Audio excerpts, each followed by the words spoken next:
Wop, wop, wop, wop, wop, wop, wop, wop, wop, wop, wop, wop, wop.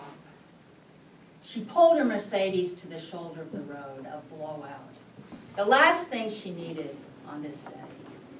She had left Denver early in the morning to visit a cousin in the mountains who was suffering from a terminal illness. And now this. She took a couple of deep breaths, picked up her cell phone to call roadside assistance. No service. Now what would she do? She hadn't changed a tire in years. Her arthritic hands, she knew she couldn't do it. She sat and figured someone might stop and help her. The first hour passed, and a couple of cars drove by, but no one even slowed down. Halfway through the second hour, she decided to get out of the car, even though it was a cold and blustery day. She opened the trunk, and a rickety old truck came over the hill, slowed down, and pulled in front of her car. She was relieved, help at last. A young man got out of the truck. He had on greasy old work clothes, a grimy ball cap, and all of a sudden her relief changed to a little bit of fear.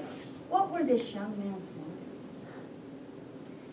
"Howdy, ma'am," he said. "Looks like you could use some help," as he walked towards her.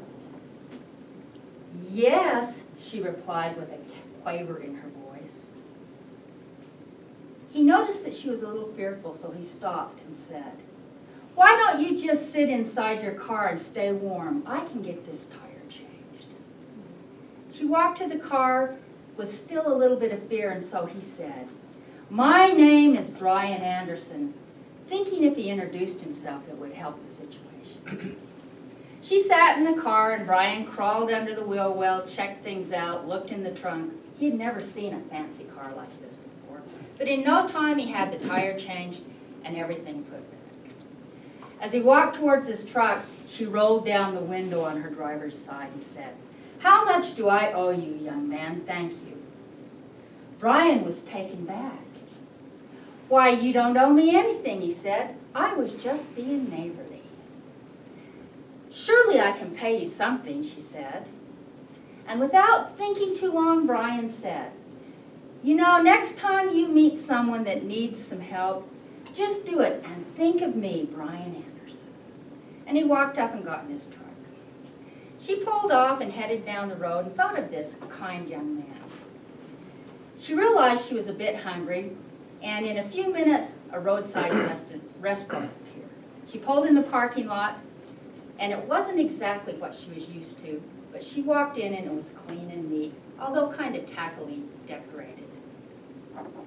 She slid into a booth, and immediately a young waitress came to her with a menu, silverware wrapped in a paper napkin, and a glass of water. "Would you like a cup of coffee, ma'am?"